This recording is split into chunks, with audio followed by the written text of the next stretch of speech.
दोस्तों, स्वागत है आपका हमारे चैनल आर.के. वर्मा में। 3 रहस्यमय सुंदरियां पार्ट 2 जुबैदा का रहस्य। दोस्तों, पार्ट 1 देखने के लिए ऊपर आई बटन पर क्लिक करें। दोस्तों, बुलाखीराम अगली शाम को आगे की कहानी सुनने फिर आ गया और उसके साथ एक नया सवाल भी ले आया। पटेल जी, कल रात को जब मैं घर लौट रहा था तो मैंने एक अनोखा दृश्य देखा। एक स्त्री बोल रही थी, मेरा कोई कसूर न है और मैं तुम्हारी अनुमति लेकर ही बाजार गई थी। उसने बहाना बनाया कि जब मैं बाजार जा रही थी तो एक लकड़हारा लकड़ी का गट्टा लेकर मेरे पास से निकला और गड्ढे से बाहर निकली एक लकड़ी मेरे गाल में चुभ गई। मगर उस स्त्री पर विश्वास न आया। उसने कहा, तुम सच क्यों नहीं बताती कि गाल में घाव कैसे लगा। उसने दूसरा बहाना बनाया कि जब मैं जा रही थी तो एक कुम्हार गधे पर बर्तन ले जाता हुआ निकला और गधे का मुझे धक्का लगा कि मैं पृथ्वी पर गिर पड़ी और वहां पड़ा हुआ एक कांच का टुकड़ा मेरे गाल में चुभ गया। मेरे पति ने कहा, अगर तुम्हारी बात सच है तो मैं सुबह ही राजा के मंत्री जाफर से कहकर सार कुम्हारों को नगर से निकलवा दूंगा। फिर वो घबराई और उसने सोचा कि मेरे कारण निर्दोष कुम्हारों को सजा देना उचित नहीं है।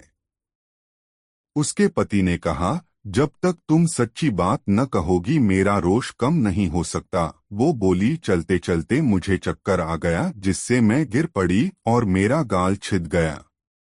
इसमें किसी का कसूर नहीं है। उसका पति फिर आपे से बाहर हो गया और बोला, तू झूठ पर झूठ बोले चली जा रही है। अब मैं तेरी बहानेबाजी नहीं सुन सकता। यह कहकर उसने ताली बजाई जिससे 3 हबशी गुलाम अंदर आ गए। मेरे पति ने कहा, एक एक आदमी इसका सिर और पांव पकड़े और तीसरा तलवार निकाल ले। उन्होंने फौरन उसकी आज्ञा का पालन किया।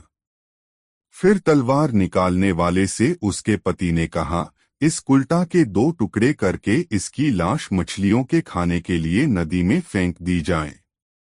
जल्लाद कुछ झिझका तो उसके पति ने डांटकर कहा, तू मेरी आज्ञा का पालन क्यों नहीं करता। जल्लाद ने उससे कहा, तुम्हारा अंत आ गया है। अंत समय में भगवान का स्मरण कर लो। इसके अलावा और भी कुछ कहना सुनना हो तो कह सुन लो।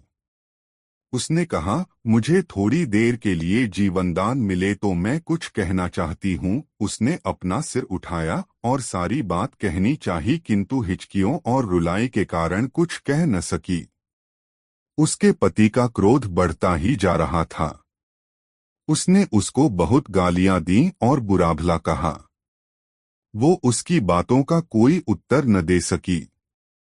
उसने सिर्फ यह कहा कि कुछ अवसर और दिया जाए ताकि मैं अपने पापों के लिए खुदा से क्षमा मांग सकूं। किंतु उसके पति ने इतनी दया भी न की और गुलाम को शीघ्र ही मेरा वध करने की आज्ञा दी।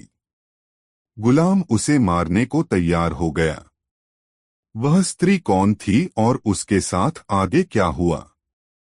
पटेल जी, इसका पूरा अहवाल सुनाइए। पटेल जी बोले, बुलाखी, कल जो कहानी तुमने सुनी थी यह उसी से जुड़ी हुई है। उसमें जुबैदा का रहस्य सबसे छुपा रहा। मैं तुम्हें उसके आगे का हाल सुनाता हूँ। बुलाखी, तुझे याद होगा कि खलीफा और उसके साथियों ने अपनी दास्तां के तौर पर वही बात बता दी जो उन्होंने यहाँ दाखिल होते समय बताई थी। इसके बाद जुबैदा ने वहां से सबको रुखसत कर दिया था। उसके बाद बाहर आकर खलीफा ने तीनों फकीरों और मजदूर को भी अपने साथ लिया। उन्हें मंत्री के घर भेज दिया और स्वयं महल में लौट आया। फिर दूसरे दिन ही उसने जुबैदा और उसकी बहनों को कुतियों सहित दरबार में तलब किया। उस समय तीनों फकीर और मजदूर भी वहां उपस्थित थे। सभी के सामने खलीफा ने कहा, कल रात है मोसिल का व्यापारी था और तुम्हारे अधीन था। इस समय में हारून अल रशीद अब्यास अंश का 7वां खलीफा और हजरत मोहम्मद का वंशज हूँ। मैंने तुम्हें इसलिए बुलाया है कि मैं जानूं कि तुम कौन हो और तुम तीनों में से एक स्त्री के कंधे पर काले निशान किस लिए हैं। जुबैदा ने खलीफा के सामने सिर झुकाकर निवेदन किया, हे आलमपना, मेरी कहानी बड़ी ही विचित्र है। आपने अभी तक इस प्रकार की कोई कहानी नहीं सुनी होगी। मैं और वे दोनों काली कुतियां तीनों सगी बहनें हैं, और ये दो स्त्रियां जो मेरे साथ बैठी हैं मेरी सौतेली बहनें हैं। जिस स्त्रो के कंधों पर काले निशान हैं उसका नाम अमीना है। जो अन्य स्त्री मेरे साथ है उसका नाम साफी है, और मेरा नाम जुबैदा है। अब मैं आपको बताती हूँ कि मेरी सगी बहनें कुतियां किस तरह बन गई। तत्पश्चात जुबैदा अपना वृत्तांत सुनाने लगी। पिता के मरने के बाद हम पांचों बहनों ने उनकी संपत्ति को आपस में बांट लिया। मेरी सौतेली बहनें अपना अपना भाग लेकर अपनी माँ के साथ रहने लगीं, और हम तीनों अपनी माँ के पास रहने लगीं, क्योंकि उस समय हमारी माएं जिंदा थीं। मेरी दोनों बहनें मुझसे बड़ी थीं। उन्होंने विवाह कर लिए और अपने अपने शौहरों के घर जाकर रहने लगीं। एक बार मेरी बहन के पति के मन में व्यापार के लिए विदेश जाने की इच्छा हुई। यह सोचकर मेरी बड़ी बहन के पति ने अपना सारा माल बेच डाला, और मेरी बहन का रुपया भी उन रुपयों में मिलाकर व्यापार के इरादे से वह अफ्रीका चला गया। साथ में वह मेरी बहन को भी ले गया। वहां जाकर उसने व्यापार के बजाय भोगविलास करना आरंभ कर दिया। किंतु कुछ ही दिनों में उसने अपना और मेरी बहन का सारा धन उड़ा डाला। इतना ही नहीं, उसने मेरी बहन के कीमती कपड़े और गहने आदि भी बेच खाए। फिर उसने किसी बहाने से मेरी बहन को तलाक दे दिया और घर से भी निकाल दिया। मेरी बहन अत्यंत दीनहीन हालत में हजार दुख उठाती हुई बगदाद पहुंची। चूंकि और कोई ठिकाना नहीं था, अतः वह मेरे घर आई। मैंने उसका स्वागत सत्कार किया और उससे पूछा कि तुम्हारी यह दुर्दशा कैसे हुई। तब उसने अपनी करुण कथा सुनाई, जिसे सुनकर मैं बहुत रोई। फिर मैंने उसे स्नान कराया और अपने अच्छे कपड़े निकालकर उसे पहनाए। मैंने उससे कहा, अब तुम आराम से यहीं रहो। तुम मेरी माँ की जगह हो। भगवान ने मुझ पर बड़ी दया की है कि तुम्हारे जाने के बाद मैंने रेशमी वस्त्रों का व्यापार किया, जिससे मुझे बहुत लाभ हुआ है। अब जो कुछ मेरे पास है वह भी अपना ही समझो, और तुम भी मेरे साथ मिलकर यही व्यापार करो। मेरी बहन को यह सुनकर बड़ी राहत मिली। उसके बाद से हम दोनों बहनें सुख से रहने लगीं। अक्सर ही हम लोग अपनी तीसरी बहन की याद करते कि वह न जाने कहाँ होगी। बहुत दिनों से हमें उसका कोई समाचार नहीं मिला था, लेकिन अचानक एक दिन वह मझली बहन भी बड़ी बहन के समान दीनहीन अवस्था में मेरे पास पहुंची, क्योंकि उसके पति ने भी उसकी सारी संपत्ति को उड़ा डाला था और उसे तलाक देकर अपने घर से निकाल दिया था। अतः वह भी गिरती पड़ती बगदाद पहुंचकर मेरे घर में शरण लेने के लिए आई थी। मैंने उसका भी बड़ी बहन की भांति स्वागत सत्कार किया और उसे खूब दिलासा दिया। फिर एक दिन इन दोनों ने मुझसे कहा कि हमारे रहने से तुम्हें कष्ट भी होता है और हम पर तुम्हारा पैसा भी खर्च होता है, इसलिए हम लोग फिर से विवाह करेंगी। मैंने कहा, यदि मेरी असुविधा भर से तुम्हें यह ख्याल पैदा हुआ कि विवाह कर लेना चाहिए तो यह बेकार है, क्योंकि ईश्वर की कृपा से व्यापार में मुझे इतना लाभ हो रहा है कि हम तीनों बहनें जीवन पर्यंत आनंद और सुखपूर्वक से रह सकती हैं। तुम्हें मेरे पास कोई कष्ट न होगा। तुम्हारी विवाह करने की इच्छा को सुनकर मुझे बड़ा आश्चर्य है। तुम दोनों ने अपने अपने पतियों के हाथों इतने कष्ट उठाए हैं, फिर भी उसी मुसीबत में पड़ना चाहती हो। अच्छे पतियों का मिलना दुष्कर है, इसलिए तुम विवाह का विचार छोड़ दो। इस प्रकार मैंने उन्हें बहुत समझाया, लेकिन वे दोनों अपनी बात पर अड़ी रहीं। वे मुझसे बोली, तू हमसे अवस्था में कम है, किंतु बुद्धि में अधिक है। अब जितने दिन रह लिया उससे अधिक हम तेरे घर में न रहेंगी, क्योंकि आखिर तू हमें अपनी आश्रिता ही समझती होगी और अपने हृदय में हमारा सम्मान दासियों से अधिक नहीं करती होगी। उनकी यह बात सुनकर मुझे न केवल आश्चर्य हुआ बल्कि दुख भी बहुत हुआ, मगर मैंने दुख को दबा लिया और आश्चर्य जाहिर करके कहा, यह तुम लोग क्या कह रही हो? मैं तो तुम्हें आज भी वैसा ही अपने से बड़ी और सम्मान्य समझती हूँ जैसा पहले समझती थी। मेरे पास जो भी धन संपत्ति है वह तुम्हारी ही है। यह कहकर मैंने उन्हें गले लगाया और बहुत दिलासा दी। फिर हम तीनों मिलकर पहले की तरह रहने लगी। 1 वर्ष के पश्चात भगवान की दया से मेरा व्यापार ऐसा चमका कि मेरी इच्छा हुई कि उसे अन्य नगरों तक बढ़ाऊं। मैंने जहाज पर सामान लादकर किसी अन्य देश में भी व्यापार जमाने की सोची। मैं व्यापार की वस्तुओं और अपनी दोनों बहनों को लेकर बगदाद से बुशहर में आई और एक छोटा सा जहाज खरीदकर मैंने अपने व्यापार की वस्तुओं को उस पर लाद दिया और चल पड़ी। वायु हमारे अनुकूल थी, इसलिए हम लोग फारस की खाड़ी में पहुंच गए और वहां हमारा जहाज हिंदुस्तान के लिए चल पड़ा। 20 दिन बाद हम लोग एक टापू पर पहुंचे जिसके पिछले भाग में एक बहुत ऊंचा पर्वत था।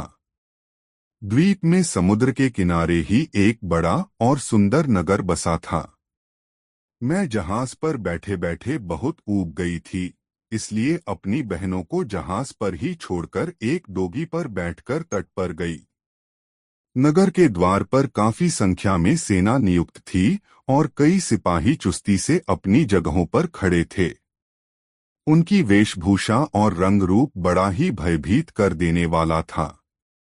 मैं कुछ डरी, किंतु मुझे यह देखकर आश्चर्य हुआ कि उनके हाथों में कोई हरकत नहीं होती थी। इतना ही नहीं, उनकी पलकें भी नहीं झपकती थीं। मैं पास पहुंची तो देखा कि वे पत्थर के थे और वहां की हर चीज पत्थर की थी।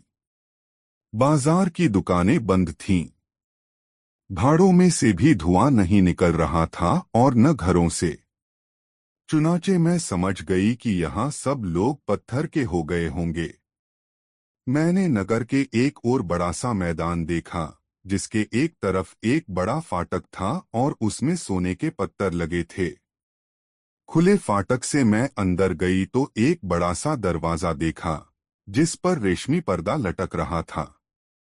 स्पष्टतः ही वह राजमहल लगता था। मैं पर्दा उठाकर अंदर गई तो देखा कि कई चौकीदार वहां मौजूद थे। कुछ खड़े थे, कुछ बैठे थे, किंतु सबके सब पत्थर के थे। मैं और अंदर गई, फिर वहां से तीसरे भवन में प्रविष्ट हुई। सभी जगह देखा मगर जीता जागता कोई मनुष्य वहां नहीं था। जो भी था वह पत्थर का बना हुआ था। चौथा मकान अत्यंत सुंदर बना था। उसके द्वार और जंजीरें सभी सोने के बने हुए थे। मैंने समझ लिया कि यह कक्ष रानी का निवास स्थान होगा। अंदर जाकर देखा तो एक दालान के अंदर एक सजा हुआ कमरा था जिसमें एक पत्थर की स्त्री सिर पर रत्नजड़ित मुकुट पहने बैठी थी। मैंने समझ लिया कि यह रानी ही होगी। उसके गले में एक नीलम का हार पड़ा था जिसका हर एक दाना सुपारी के बराबर था। मैंने पास जाकर देखा तो पाया कि इतने बड़े होने पर भी वे रत्न बिल्कुल गोल और चिकने थे। वहां के बहुमूल्य रत्नों और वस्त्रों को देखकर मुझे आश्चर्य हुआ। वहां फर्श पर गलीचे बिछे हुए थे और मसंद और गद्दे आदि भी बहुमूल्य वस्त्रों से बने हुए थे। मैं वहां से और अंदर गई। कई मकान बड़े सुंदर दिखाई दिए। उन सब से होती हुई मैं एक विशाल भवन में पहुंच गई जहां सोने का एक सिंहासन पृथ्वी से काफी ऊंचा रखा था और उसके चारों ओर मोतियों की झालरें लटक रही थीं। एक अजीब बात यह थी कि उस सिंहासन के ऊपर से प्रकाश की लपटें जैसी निकल रही थीं।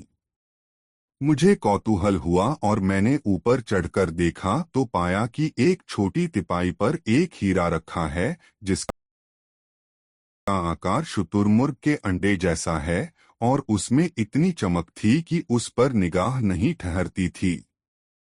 प्रकाश की तेज किरणें उसी विशालकाय हीरे से निकल रही थीं। फर्श पर चारों ओर तकिए रखे थे और एक और मोम का दिया जल रहा था। उसे देखकर मैंने जाना कि वहां कोई जीवित मनुष्य होगा, क्योंकि दिया बगैर जलाए नहीं जलता।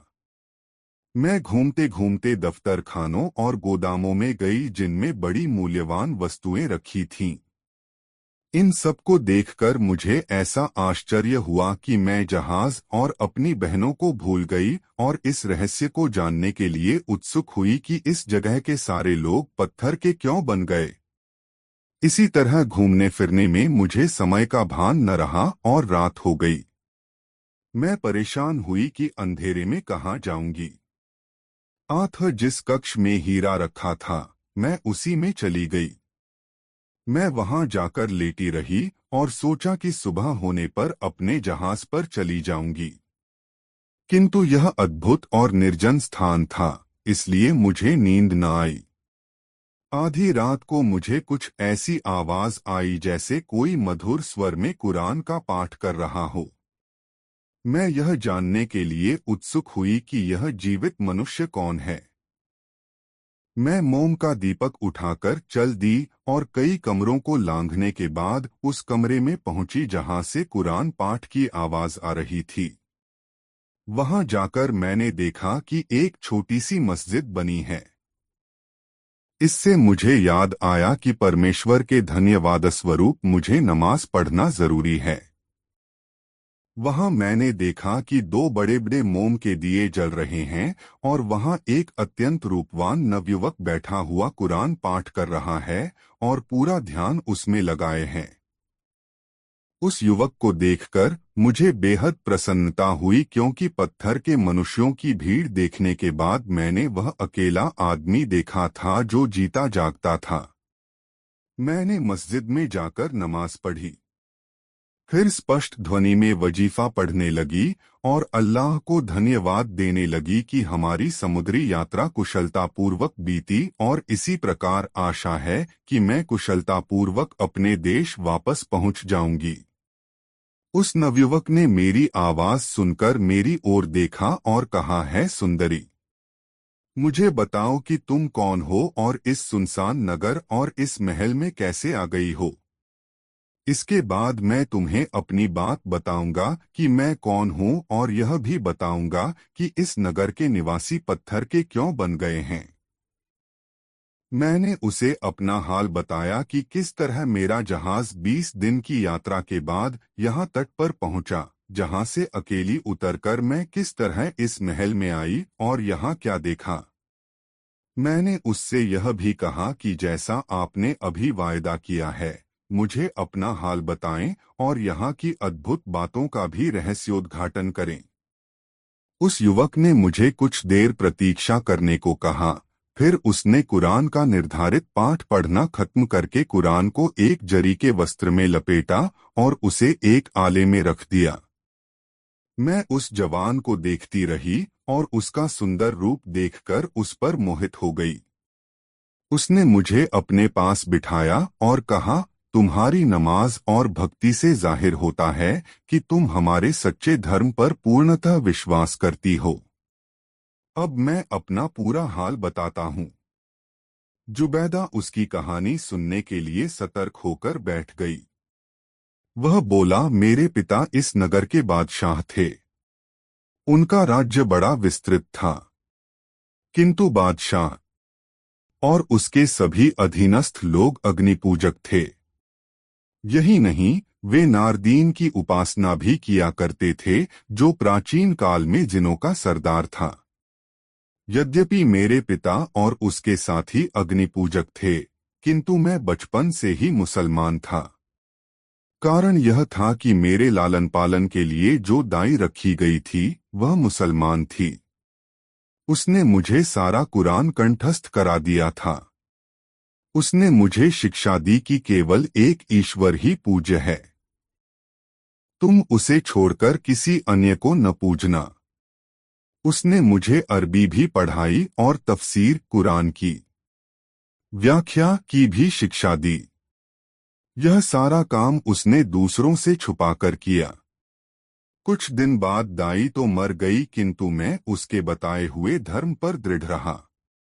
मुझे इस बात का बड़ा दुख होता है कि मेरे सारे देशवासी अग्नि पूजक और जिन के उपासक थे।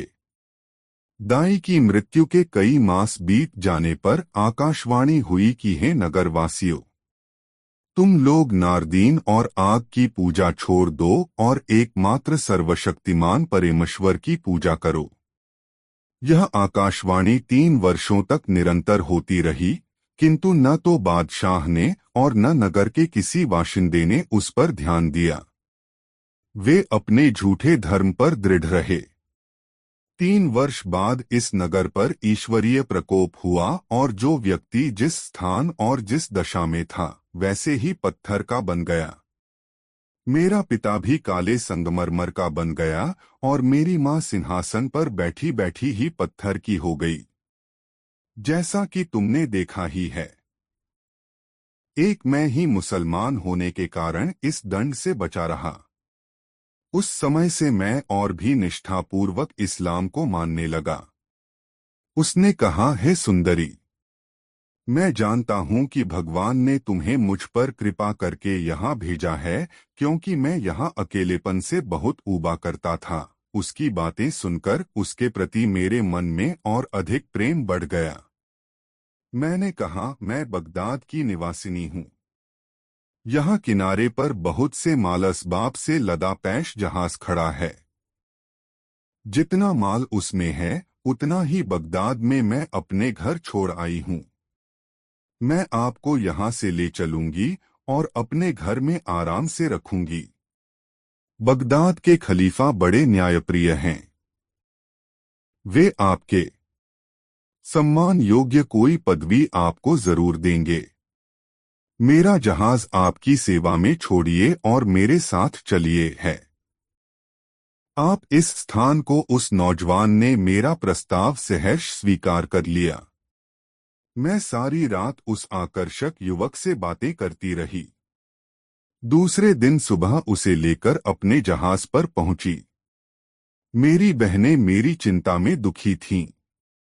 मैंने उन्हें अपने पिछले दिन के अनुभव सुनाए और उस नौजवान की कहानी भी बताई। फिर मेरी आज्ञा से जहाज के मांझियों ने जहाज से व्यापार की वस्तुएं उतार लीं और जहाज में अमूल्य रत्न आदि भर लिए जो मुझे महल में मिले थे। महल का सारा सामान तो एक जहाज में आ नहीं सकता था, इसलिए मैंने चुनी चुनी बहुमूल्य वस्तुएं ही भरी और खाने पीने का सामान भी महल से लेकर जहाज पर लाद दिया। साथ ही शहजादे को भी जहाज पर चढ़ा लिया।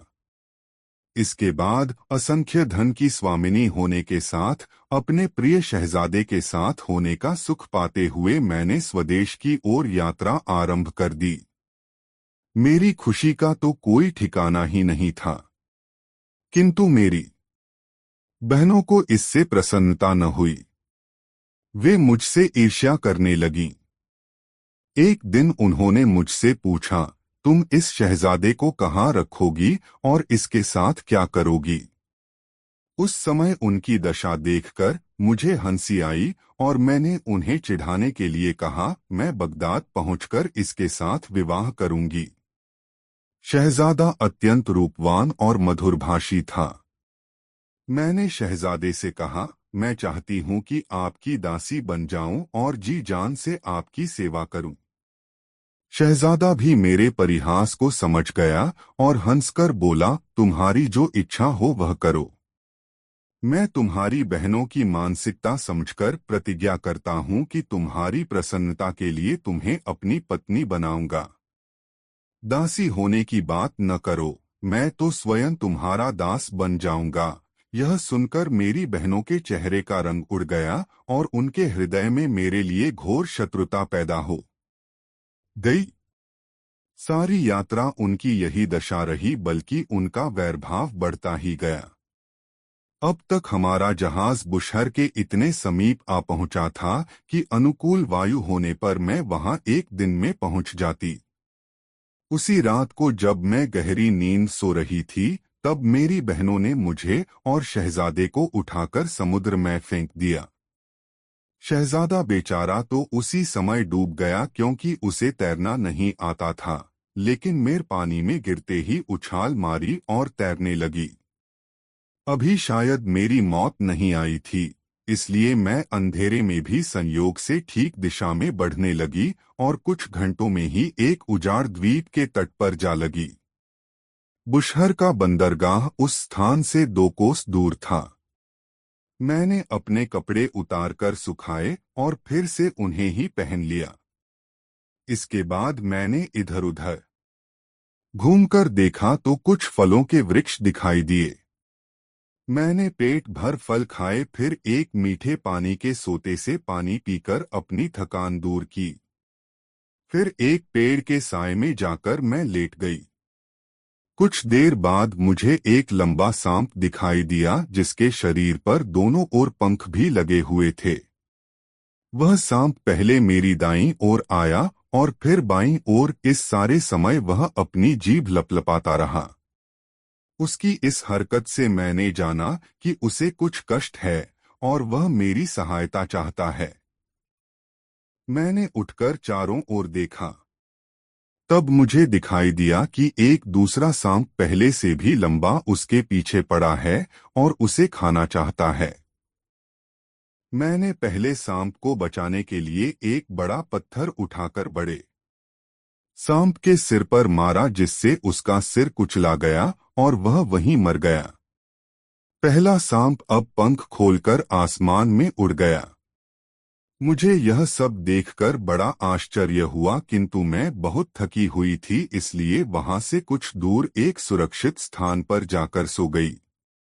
जागने पर मैंने देखा कि हरे वस्त्र धारण किए एक सुंदरी मेरे सिरहाने 2 काली कुतियां लिए बैठी है। मैं उसे देखकर खड़ी हो गई और उससे पूछा, तुम कौन हो? उसने कहा, मैं वही सांप हूं जिसकी जान तुमने उसके दुश्मन से बचाई थी। अब मैं चाहती हूं कि जो उपकार तुमने मेरे साथ किया है, उसका बदला तुम्हें दूं। मैं वास्तव में एक परी हूं। यहाँ से जाने के बाद मैं अपनी सखियों को साथ लेकर तुम्हारे जहाज पर गई, जहां हम लोगों ने तुम्हारी बहनों को, जिन्होंने तुम्हारे उपकार का बदला तुम्हारी जान लेने का प्रयत्न करके दिया था, कुतिया बना डाला और तुम्हारे जहाज का सारा माल उठाकर बगदाद में तुम्हारे घर पहुंचा दिया और जहाज को वहीं डुबो दिया। यह कहने के बाद उस परी ने एक हाथ में मुझे उठाया और दूसरे से दोनों कुतियों को और आसमान में उड़ चली। उसने हम सबको बगदाद में मेरे मकान के अंदर पहुंचा दिया। वहां पहुंचकर परी ने मुझसे कहा, तुम्हारी बहनों की सजा अभी पूरी नहीं हुई है। मेरी आज्ञा है कि तुम हर रात उन्हें 100 कोड़े लगाना, और अगर तुमने यह बात न मानी तो तुम्हारा सब कुछ बर्बाद हो जाएगा। वैसे हम परियां तुम्हारी मित्र हैं और तुम जब भी हमें बुलाओगी हम आ जाएंगी। जुबैदा ने आगे कहा, मैं उस परी की आज्ञानुसार हर रात को अपनी बहनों को, जो कुतियां बनी हुई हैं, 100 कोड़े मारती हूँ। लेकिन खून का जोश भी काम करता है, इसलिए रोती हूँ और उनके आंसू पोंछती हूँ। अब अमीना की कहानी उसके मुंह से सुनिए। खलीफा को यह वृत्तांत सुनकर बड़ा आश्चर्य हुआ। उसने जब अमीना से पूछा कि तुम्हारे कंधों और सीने पर काले निशान क्यों हैं, तो उसने अपनी आप बीती उन्हें सुनाई। जहां पनाह, मेरी माँ मुझे लेकर अपने घर में आई ताकि उसे अकेलापन न खले। फिर उसने पेश विवाह इसी नगर के बड़े आदमी के बेटे के साथ कर दिया। दुर्भाग्यवश एक ही वर्ष बोता था कि मेरा पति मर गया, मगर उसकी सारी संपत्ति, जिसका मूल्य लगभग 90,000 रियाल था, मेरे हाथ आ गई। इतना धन मेरी सारी जिंदगी के लिए काफी था। जब पति को मरे 6 महीने हो गए तो मैंने दम बहुत मूल्यवान पोशाकें बनवाई, जिनमें प्रत्येक का मूल्य 1,000 रियाल था। जब पति को मरे 1 वर्ष पूरा हो गया तो मैंने वे पोशाकें पहनना आरंभ कर दिया। एक दिन मैं अपने घर में अकेली बैठी थी कि मेरे एक सेवक ने मुझे आकर बताया कि एक बुढ़िया आपसे कुछ कहना चाहती है। आज्ञा हो तो उसे अंदर ले आऊं। मैंने अनुमति दे दी। बुढ़िया अंदर आई और उसने भूमि चूमकर मुझे प्रणाम किया। फिर खड़े होकर कहने लगी, मैंने आपकी दयालुता की बड़ी प्रशंसा सुनी है, इसलिए आपके सम्मुख कुछ अर्ज करना चाहती हूँ। मेरे पास एक लड़की है जिसके माता पिता नहीं हैं। आज रात को उसका विवाह है। हम दोनों इस नगर में अपरिचित हैं। जिस लड़के के साथ उसका विवाह होना है वह धनी परिवार का है और उसके संबंधी भी काफी धनी हैं। सुना है दूल्हे के साथ बहुत सी स्त्रियां बहुमूल्य वस्त्राभूषण पहनकर आएंगी। यदि आप उस विवाह में शामिल हों तो मेरी प्रतिष्ठा रह जाएगी। हमारी ओर से आप होंगी तो समधियाने वाले हमें गिरापड़ा और निर्धन न समझेंगे। तुम्हारे जैसी शान शौकत तो किसी की नहीं होगी और सब लोग यही सोचेंगे कि जब इस बुढ़िया की ओर से ऐसी धनवान महिला आई है तो वह भी प्रतिष्ठावान होगी। अगर आप मेरी निर्धनता और दीनता का ख्याल करके मोह यहाँ चलने से इनकार करेंगी तो मेरी प्रतिष्ठा धूल में मिल जाएगी। इस नगर में न तो मेरा कोई अपना सगा संबंधी है जिससे मैं मदद मांगूं और न आपके समान परोपकारी कोई महिला है जो दीनानाथों पर दया करे। यह कहकर बुढ़िया रोने लगी। मैं उसके रोने से द्रवित हो गई। मैंने उसे दिलासा देकर कहा, अम्मा, तुम फिक्र न करो, मैं तुम्हारी बेटी के विवाह में अवश्य सम्मिलित होंगी। तुम्हें खुद अब यहाँ आने की जरूरत नहीं है, तुम विवाह का प्रबंध करो। मुझे अपने मकान का पता दो, मैं स्वयं वहीं पहुंच जाऊंगी। बुढ़िया यह सुनकर प्रसन्न हुई।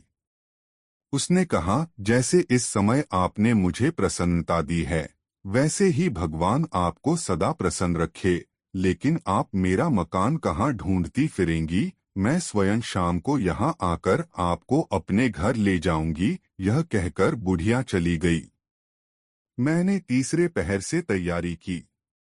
एक बहुमूल्य जोड़ा कपड़ों का निकालकर पहना, बड़े बड़े मोतियों की माला पहनी तथा और भी बहुत से रत्नजड़ित आभूषण तथा बाजूबंद, कर्णफूल, अंगूठियां आदि पहने। इतने ही में शाम हो गई। बुढ़िया मुझे लेने को आ गई और मेरा हाथ चूमकर बोली, दूल्हे के माता पिता तथा अन्य संबंधी मेरे घर आए हुए हैं। यहाँ के कई धनी मानी और प्रतिष्ठित व्यक्ति और उनकी स्त्रियां भी वर पक्ष की ओर से आए हैं। अब आप चलकर मेरे पक्ष की लाज रखिए।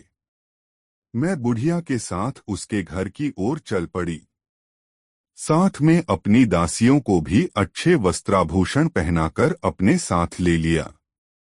हम लोग चलते चलते एक चौड़ी और साफ गली में पहुंचे। वृद्धा ने हम लोगों को ले जाकर एक बड़े द्वार के सामने खड़ा कर दिया।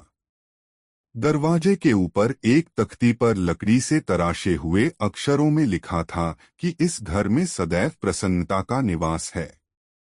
वहां दिए भी जल रहे थे जिनके प्रकाश में मैंने ये इबारत पढ़ी। बुढ़िया ने ताली बजाकर दरवाजा खुलवाया और मुझे अंदर एक बड़े दालान में ले गई। अंदर एक अत्यंत रूपवती स्त्री ने मेरा स्वागत किया, मुझे गले लगाया और सम्मानपूर्वक एक कमरे में ले जाकर बिठाया। फिर मैंने देखा कि वहां पर एक रत्नजड़ित सिंहासन रखा है। उस सुंदरी ने मुझसे कहा, तुम सोचती हो कि तुम किसी और का विवाह कराने आई हो। वास्तविकता यह है कि तुम्हें यहाँ तुम्हारे ही विवाह के लिए लाया गया है। मुझे यह सुनकर आश्चर्य हुआ, किंतु उस स्त्री ने मुझे और कुछ पूछने न दिया बल्कि इधर उधर की बड़ी अच्छी बातें करने लगी और बात बात में मेरे प्रति सम्मान प्रकट करने लगी। कुछ देर में उसने कहा, बीबी, शादी की बात तो यह है कि मेरा एक जवान भाई है जो अत्यंत रूपवान है। उसने तुम्हारे रूप और गुणों की बड़ी प्रशंसा सुनी है और तुम पर मोहित हो गया है। वह तुमसे विवाह करने को अत्यंत लालायित है। यदि तुम उसके साथ विवाह करने से इनकार करोगी तो उसे अति क्लेश होगा और उसका दिल टूट जाएगा। मैं ईश्वर की सौगंध खाकर कहती हूँ कि वह नौजवान हर प्रकार तुम्हारी संगति के योग्य है। तुम उस पर पूरा भरोसा रख सकती हो। वह बड़ा खुशदिल इंसान है और तुम्हें हर तरह से खुश रखेगा। वह स्त्री बहुत देर तक इसी प्रकार अपने भाई की बातें करती रही और उसकी प्रशंसा के पुल बांधती रही। अंत में उसने मुझसे कहा, तुम्हारी ओर से जरा सा भी इशारा हो तो मैं अपने भाई से तुम्हारे आने के बारे में कह दूं। यद्यपि पहले पति के मरने के बाद मेरी विवाह करने की तनिक भी इच्छा नहीं थी, तथापि उस स्त्री ने अपने भाई की इतनी प्रशंसा की थी कि इनकार करने की मेरी बिल्कुल भी इच्छा न हुई। मैं उसकी बात पर मुस्कराकर चुप रही। स्त्री मेरी मुस्कुराहट और मौन से समझ गई कि मैं राजी हूं।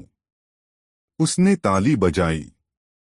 इसके साथ ही पास के कमरे से एक अतिरूपवान युवक बड़ी भड़कीली पोशाक पहने हुए निकला।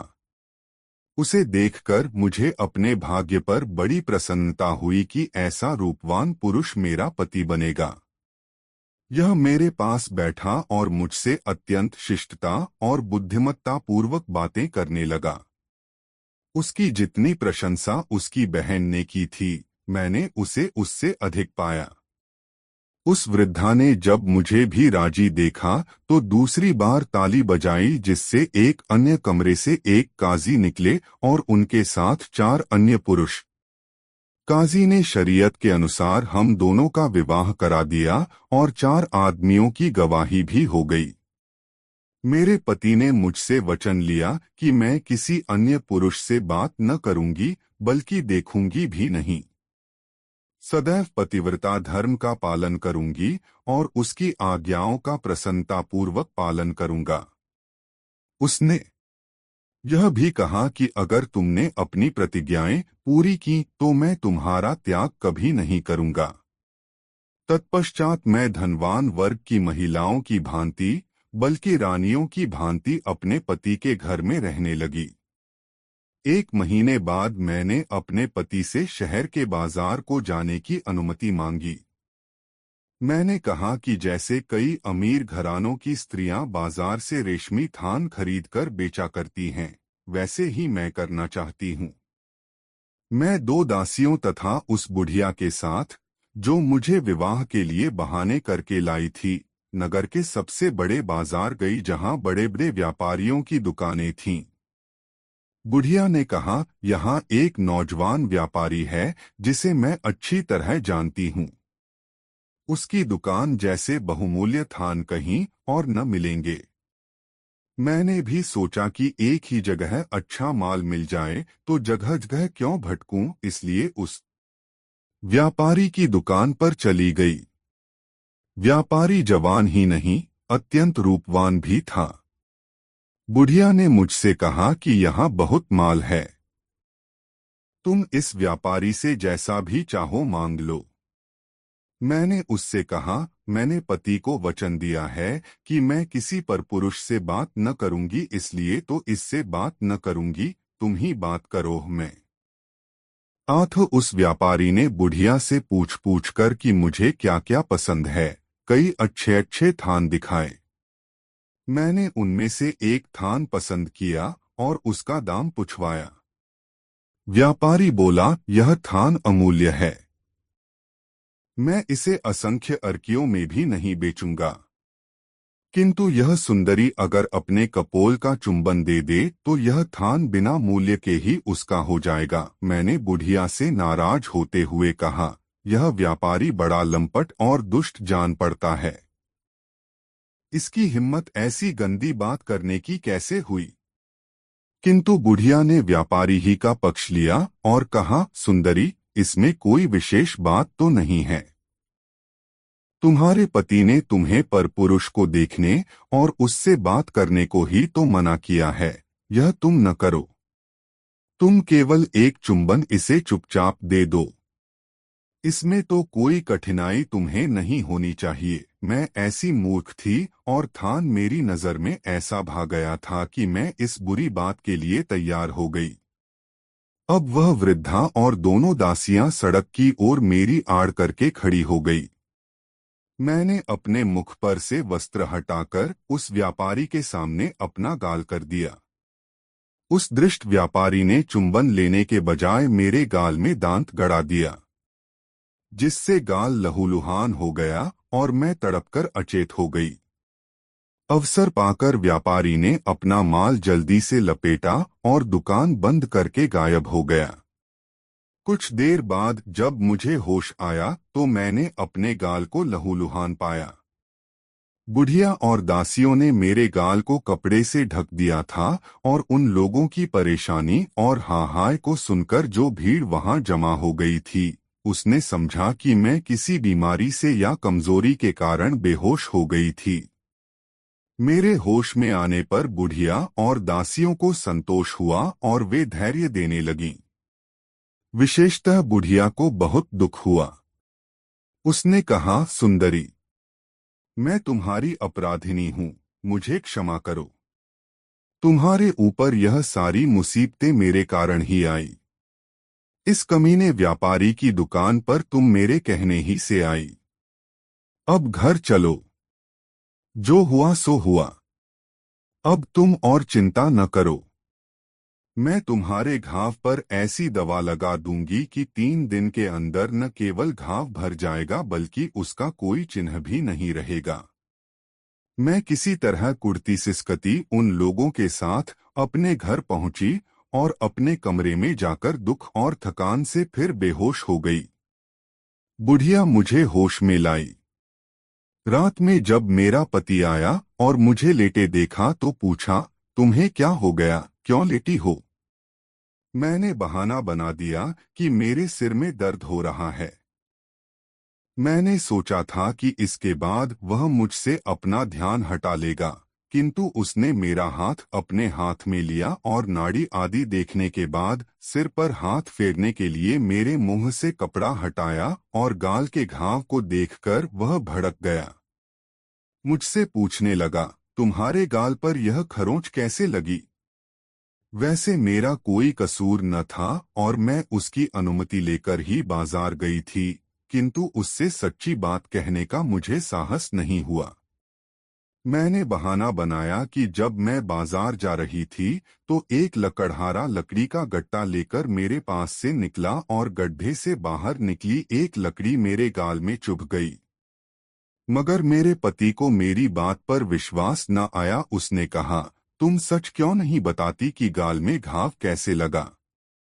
मेरी हिम्मत सच्ची बात कहने की अब भी नहीं हुई और मैंने दूसरा बहाना बनाया कि जब मैं जा रही थी तो एक कुम्हार गधे पर बर्तन ले जाता हुआ निकला और गधे का मुझे धक्का लगा कि मैं पृथ्वी पर गिर पड़ी और वहां पड़ा हुआ एक कांच का टुकड़ा मेरे गाल में चुभ गया। मेरे पति ने कहा, अगर तुम्हारी बात सच है तो मैं सुबह ही राजा के मंत्री जाफर से कहकर सार कुम्हारों को नगर से निकलवा दूंगा। मैं फिर घबराई और मैंने कहा कि मेरे कारण निर्दोष कुम्हारों को सजा देना उचित नहीं है। मेरे पति ने फिर कहा, जब तक तुम सच्ची बात न कहोगी मेरा रोष कम नहीं हो सकता। मैं बोली, चलते चलते मुझे चक्कर आ गया जिससे मैं गिर पड़ी और मेरा गाल छिद गया। इसमें किसी का कसूर नहीं है। मेरा पति अब आपे से बाहर हो गया और बोला, तू झूठ पर झूठ बोले चली जा रही है, अब मैं तेरी बहानेबाजी नहीं सुन सकता। यह कहकर उसने ताली बजाई जिससे 3 हबशी गुलाम अंदर आ गए। मेरे पति ने कहा, एक एक आदमी इसका सिर और पांव पकड़े और तीसरा तलवार निकाल ले।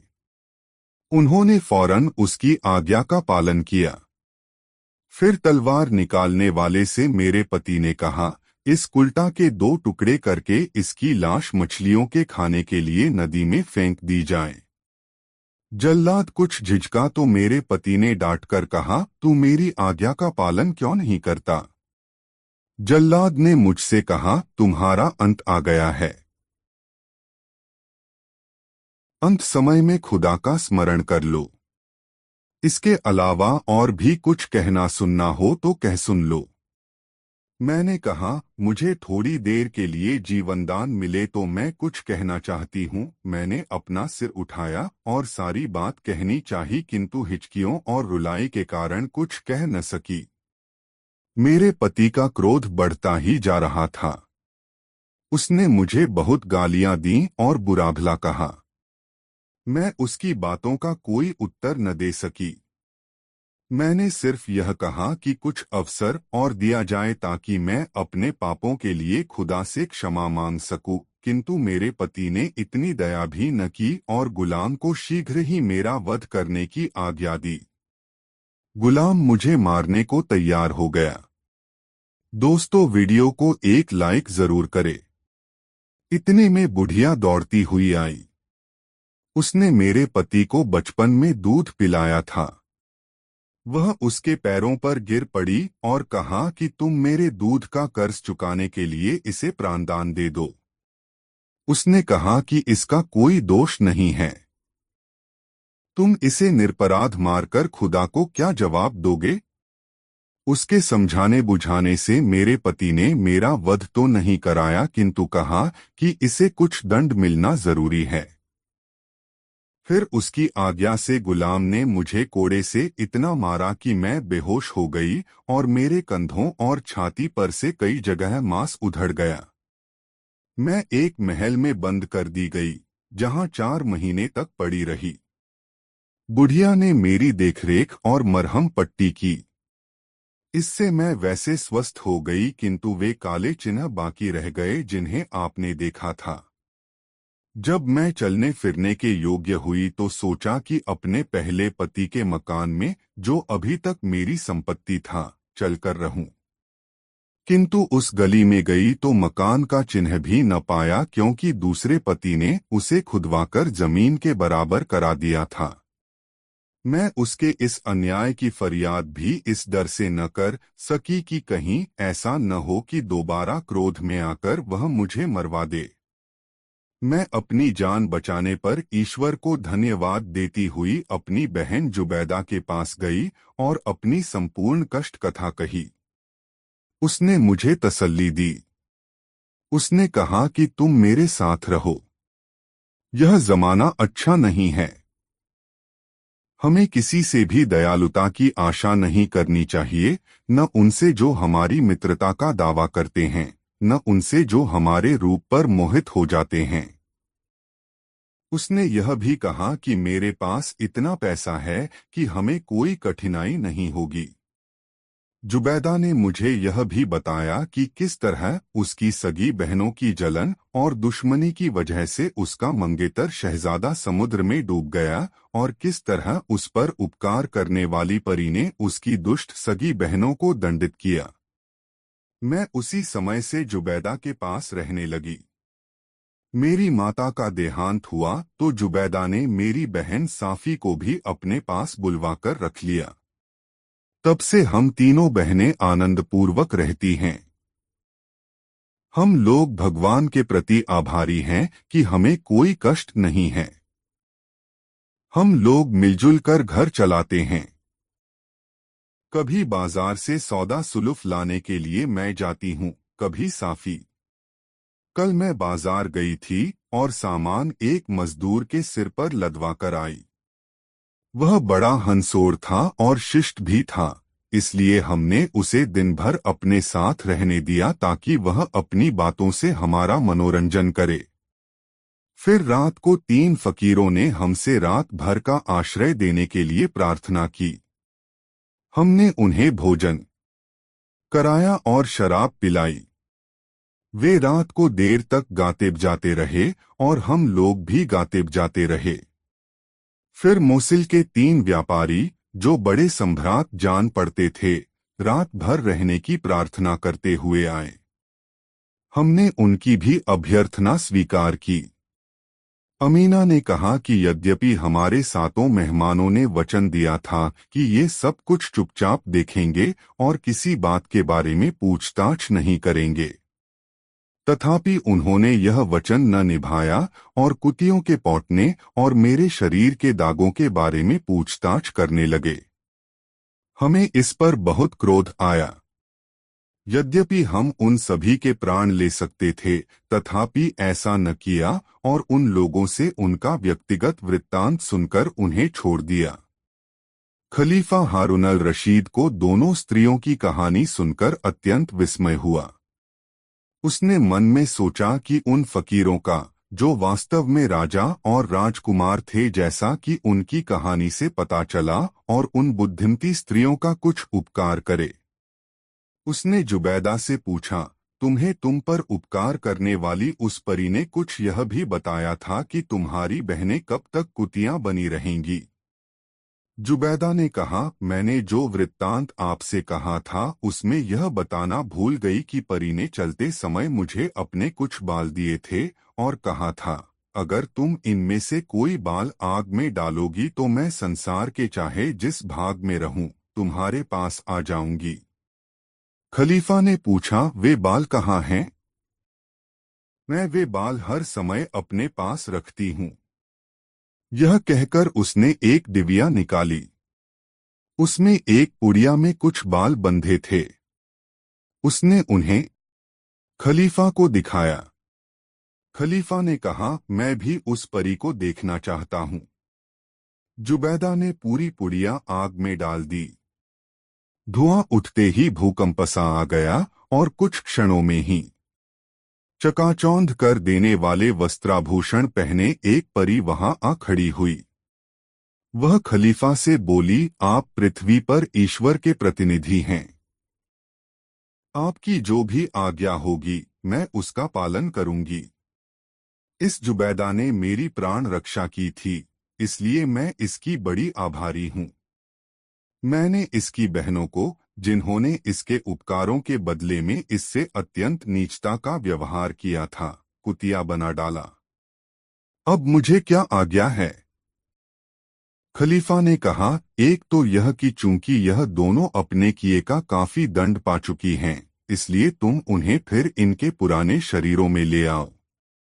दूसरी बात यह है कि एक आदमी ने अपनी पत्नी को इतना पिटवाया है कि उसके कंधे और सीना काले दागों से भर गए हैं।